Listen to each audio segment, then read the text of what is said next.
O meu entrevistado de hoje será Pablo Paiva, médico veterinário e gerente de produto da Unidade de Negócios de Ruminantes da MSD Saúde Animal. E o tema da nossa entrevista será Manifesto Pecuária 100%. Pablo Paiva, seja bem-vindo. Como é que você está? Olá, Divino. Eu vou bem e você? É um grande prazer poder participar aí do seu programa. Muito obrigado, prazer compartilhado e com certeza vai ser uma prosa muito boa. Vamos falar de pecuária. Eu adoro falar de viu, Pablo? Porque sempre tem novidade, sempre tem coisa boa acontecendo. Bom, eu sou suspeito, né? Trabalho com pecuária já há bastante tempo e também gosto muito. Eu acho que eu durmo, respiro pecuária, durmo e sonho com ela. Tem quanto tempo que você trabalha com pecuária?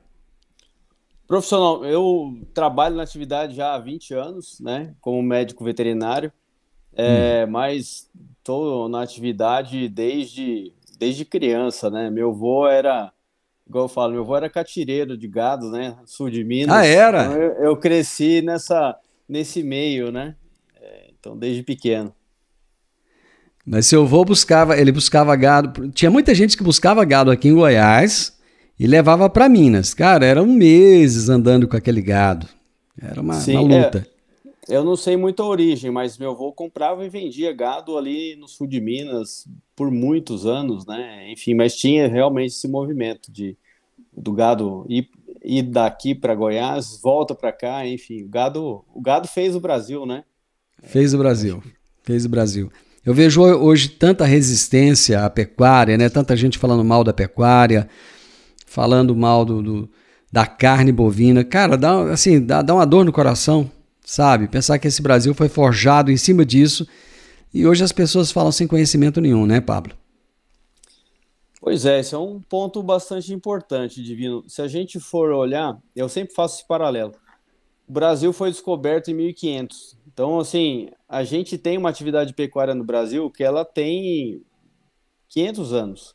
A gente 500 anos conhece isso. empresas que são mais velhas que a atividade pecuária brasileira. Então, assim, se você for pensar na evolução, o que o gado zebuíno e o próprio taurino, né, vem fazendo ao longo dos anos, a própria braquiária, né, que era de origem sul-africana, a adaptação que isso teve no território nacional é tão grande. Então, assim, a gente, como país, tem a vocação de ser um país de pecuária, né? Então, essa é a vocação brasileira, na prática. Nós fomos forjados e fomos desenvolvidos na pata do boi, né? Eu sempre repito isso, o que eu vou falar agora não é novidade nenhuma. Quem me acompanha já ouviu isso, acho que alguns milhares de vezes. O Brasil não é o país do carnaval e nem é o país do futebol. Nós somos o país do agro e a gente tem que aprender a ter orgulho disso. Eu estava assistindo, alguns dias atrás, uma entrevista do ministro da Agricultura e Pecuária e um tanto de gente falando um bando de asneira, sabe? O agro é tóxico, o agro é isso. Cara, é muito fácil, para de comer, não come mais, não veste roupa mais, não anda de carro porque tudo no seu carro é agro, pneu, né? Não dorme mais porque o seu lençol é agro. Então, assim, é um bando de chato, sabe? Esses caras têm que parar de ser chato, cara. Mas esse é um ponto que você está trazendo bastante importante. Eu falo nós, né? Eu me insiro nesse discurso.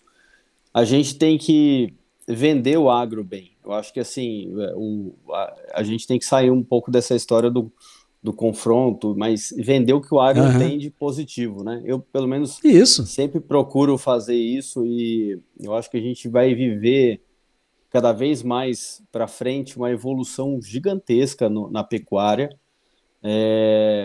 a passos largos. A gente evoluiu muito desde o início até aqui, né? Então, assim, se a gente for olhar o Brasil, nós somos referência em biotecnologia da reprodução bovina no mundo, né? A Sim. gente hoje é um dos maiores países produtores de carne do mundo, carne bovina, né? Então, assim, a gente está saindo de uma carne talvez até mais comoditizada para crescer num mercado de carne de qualidade, né? Então, assim, que é o que a gente vai falar aqui, acho que até do movimento pecuária 100%, Sim. né? Que vem para valorizar tudo isso aí, né?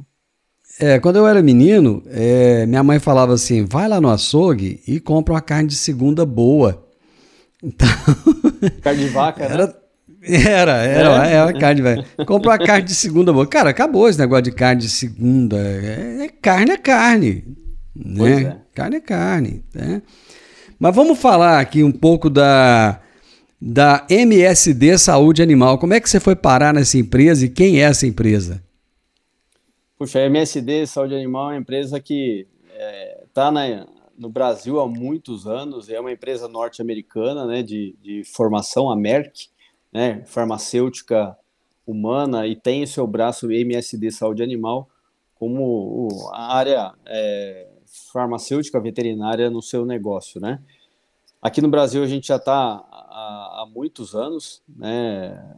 São mais de 150 anos aqui no Brasil, e nós temos duas fábricas aqui,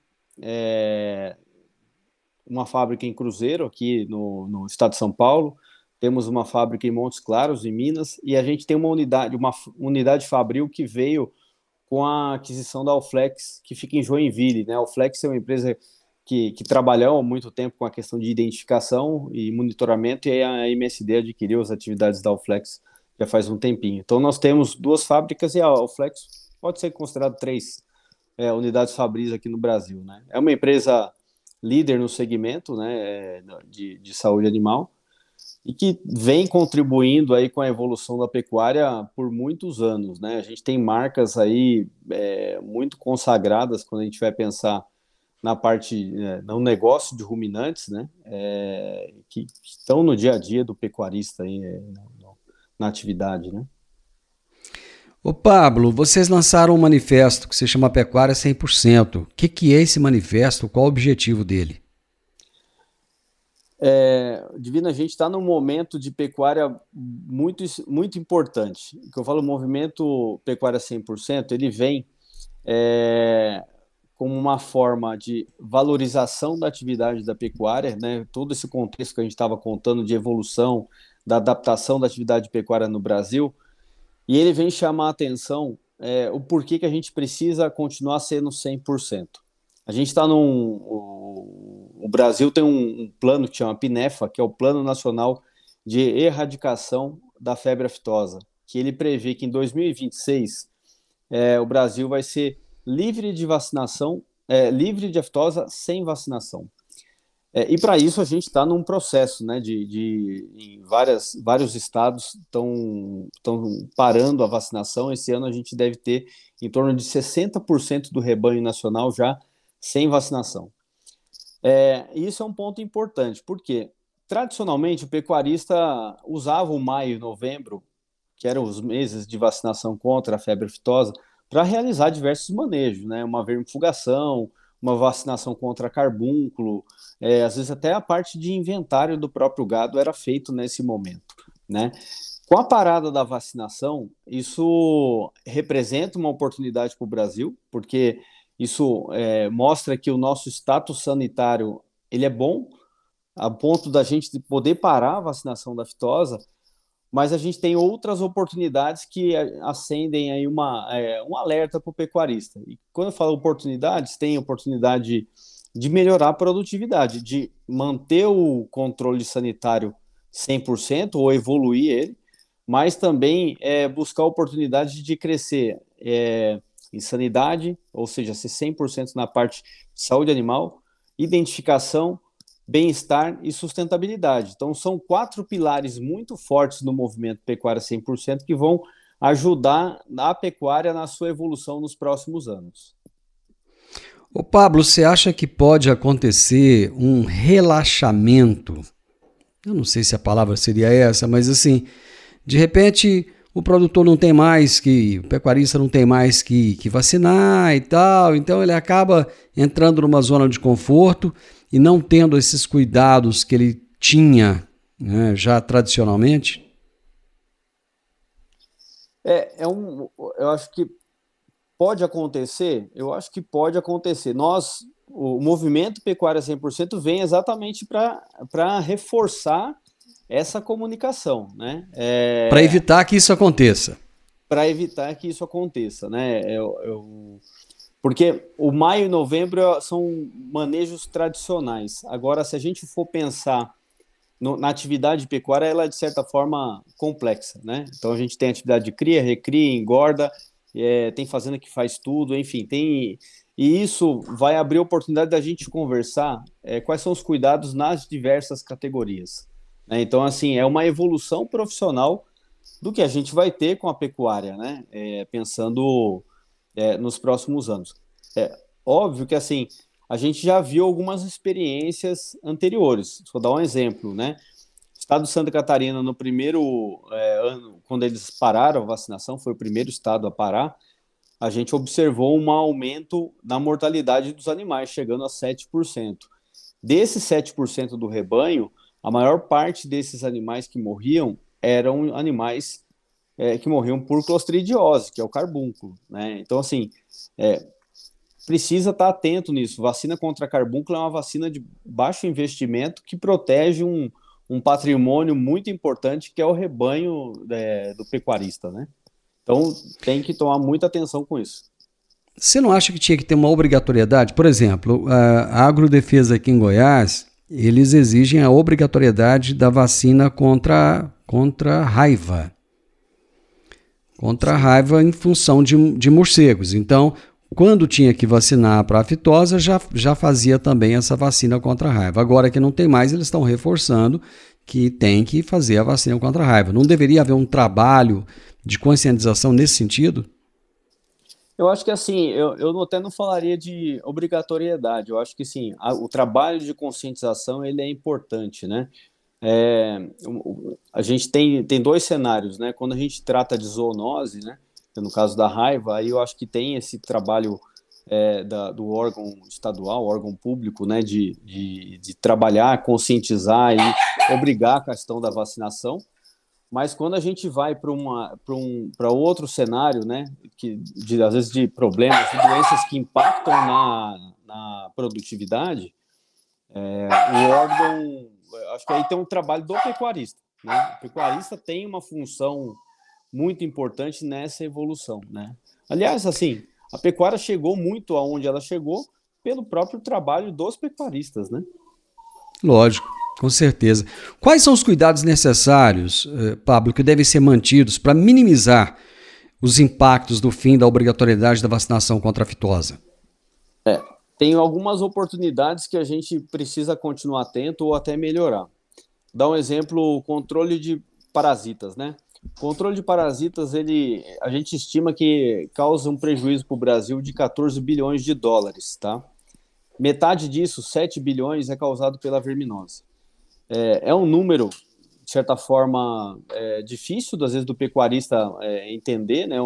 7 bilhões de dólares é um valor financeiro muito grande. Vamos trazer para a prática. As parasitoses, a verminose, ela faz com que o animal deixe de ganhar em torno de 20 a 40 quilos, depende da categoria, né? Então, são 20 a 40 quilos de peso que o pecuarista deixa de ganhar dentro da fazenda. Então, se a gente consegue fazer um controle correto, a gente consegue trazer esse ganho para dentro de casa. Quase uma arroba de boi que a gente traz para dentro de casa. Uma vacinação clostridial bem feitinha, né? A gente está falando aí de reduzir mortalidade, às vezes de rebanhos de 10%, 7%, para um nível aí de 1,5% a 2%, né? Além de outras práticas que a gente precisa fazer na fazenda. Então, o que é importante para o pecuarista nesse momento?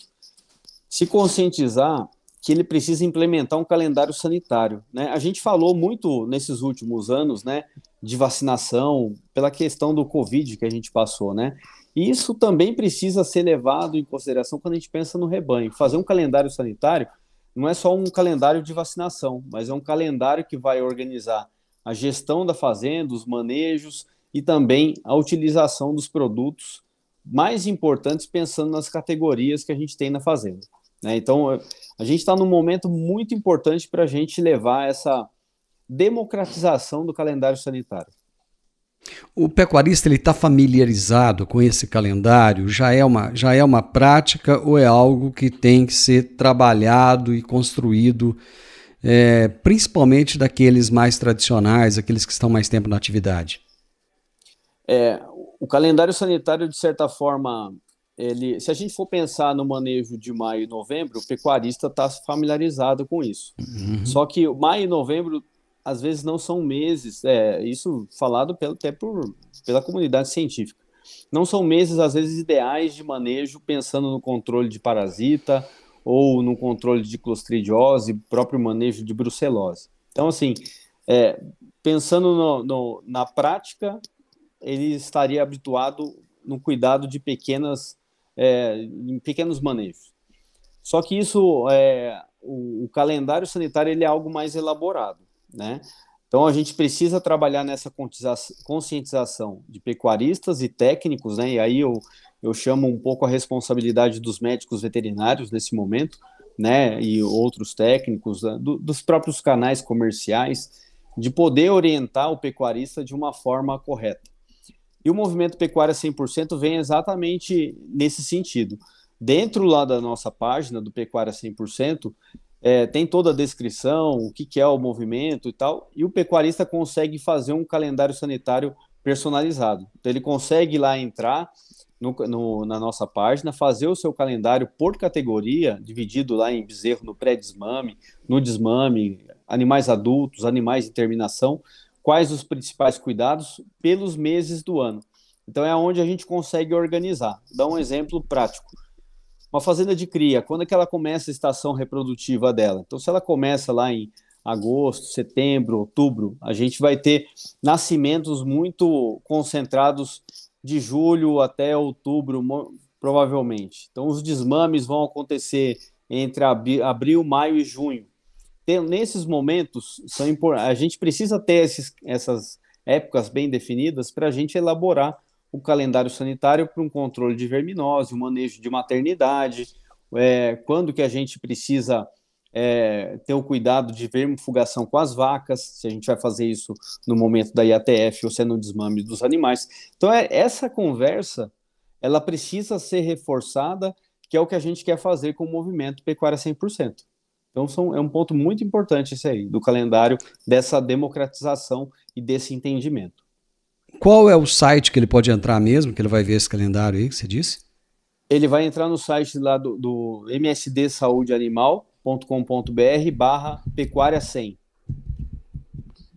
Então, ali ele consegue entrar. .com.br/pecuária 100. Pecuária 100. Ali ele vai ter, então, as informações que ele precisa para criar esse calendário e tal, e poder colocar em prática, é isso? É isso aí. Acho que tem um tracinho no msd-saudeanimal.com.br/pecuária 100. Tá, MSD-saúde animal.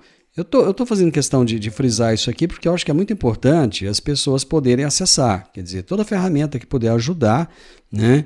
Então vamos acessar. A gente estava falando lá da febre aftosa. Só voltando um pouquinho nisso aí. Quais são as condições necessárias, Pablo, para a manutenção desse status de rebanho livre da vacinação de aftosa? Bom, a gente tem que continuar fazendo a nossa lição de casa bem feita, né? O Brasil, ele já tem um plano estabelecido de erradicação da febre aftosa. Então, assim, nós não temos um vírus brasileiro, né? O vírus da aftosa aqui, a gente já fez um trabalho muito grande de vacinação do rebanho. Então, a gente está na fase agora de parada da vacinação, né? Então, assim, o pecuarista vai aumentar a responsabilidade dele na questão de cuidado com os animais, né, com relação a tudo que a gente falou, de parasitas, de clostridiose e outras doenças. E com relação à febre aftosa, o próprio órgão público está trabalhando muito forte na questão da comunicação, né? Comunicação e identificação muito rápida, caso surja algum foco. Isso precisa ser comunicado de certa forma rápida para que os órgãos competentes possam agir com celeridade e tratar isso de uma forma e isole o caso, né? Então, isso é um ponto muito importante, que é o pecuarista ficar atento a qualquer sinal para que ele possa procurar um órgão competente para poder pedir um apoio nesse sentido, né? O próprio Ministério da Agricultura vem divulgando isso. Parece que nos Estados Unidos teve um caso de vaca louca agora, recente, semelhante àquele que teve no Brasil? Pois é, teve um caso de animal mais velho, né? Eles têm isso já foi identificado, enfim, foi tratado lá de uma forma rápida para que isso não impactasse na indústria lá, né? Mas engraçado que ninguém comentou, né? Porque quando aconteceu aqui foi um barulhão, rapaz. E agora ficou todo mundo caladinho, caladinho. Bom, Eu mas. acho que isso faz parte, acho que da evolução, né, de vida. Acho que Aham. a gente vai precisar realmente aprender a lidar com esses casos, né, no Brasil e agir de uma forma rápida. Ô, Pablo, de que forma o controle das doenças impacta na produtividade e principalmente no bem-estar animal? Que a gente fala tanto hoje do bem-estar animal, ele é tão importante, né? De que forma esse bem-estar é impactado pelo controle dessas doenças? É só a gente pensar de uma forma, igual eu falo, a gente fala de bem-estar, muita gente pensa no bem-estar na questão, às vezes, do manejo, do curral, não bater Hum, nos animais. Isso é extremamente importante, né? A gente precisa uhum. entender a linguagem dos animais. Eu acho que isso, de certa forma, está sendo difundido. Na MSD, a gente trabalha muito forte com isso, com o programa Criando Conexões. Agora, se a gente for pensar num animal doente ou animal parasitado, esse animal não tem bem-estar, né? Então, assim, um animal que está Lógico. doente, a gente mesmo, né? Quando a gente está doente, a gente está mal, a gente não se sente bem. Então, assim, o animal precisa ser bem cuidado. E quando eu falo bem cuidado, tratar quando precisa tratar, quando a gente identifica um animal que está doente, ele precisa de um acesso a um veterinário, a um antibiótico, a um anti-inflamatório, e precisa também ter prevenção, né? A prevenção é o nome do jogo, né? Para a pecuária crescer nos próximos anos. Então, assim, quando eu falo, por exemplo, de um controle de verminose, a gente está falando em tratar nos melhores meses do ano para que a gente tenha um cuidado com os animais em termos de bem-estar e que esse cuidado se reflita, ou que ele lá na frente ele gere produtividade. Então é tudo integrado. Bem-estar com produtividade, com cuidado dos animais e a sustentabilidade. O animal produzindo mais, às vezes a gente vai precisar de menos animais produzindo a mesma quantidade de carne por hectare. Então, assim, isso tudo está interligado, que é o caminho que a pecuária tá seguindo para os próximos anos, né? A pecuária vai seguir o mesmo caminho da avicultura, por exemplo, em termos de eficiência. Hoje nós temos uma altíssima eficiência quando se fala da avicultura. A Sim. pecuária vai chegar nesse nível? Eu não sei se ela chega nesse nível com relação à velocidade, mas que a gente vem diminuindo o ciclo. Quando a gente olhava muitos anos atrás, né? Igual eu estava contando na história do meu avô, que era catireiro, né? Imagina, Uhum. um boi antigamente morria com 8 anos, né? Hoje, a idade de abate do animal é muito curta. A gente já está falando de novilha precoce, né? Que é exposta à reprodução de 12 a 14 meses de idade. Isso. Então, assim, a pecuária já vem evoluindo nesse sentido. Tem várias ferramentas para que a gente tenha evolução na genética, na nutrição e na sanidade, né? Os protocolos sanitários evoluíram muito ao longo dos anos. Hoje, se a gente for pensar numa atividade, por exemplo, de terminação, a gente já tem doenças respiratórias que a gente precisa cuidar. A gente já tem hoje produtos que controlam o carrapato de uma forma muito mais rápida e eficiente do que há anos atrás. Então, assim, tem todas as ferramentas para que a gente possa crescer. E aí tem um ponto que está sendo adicionado à pecuária, né? A gente tratava muito a história de rebanho. E a gente vem para um caminho de individualidade, né?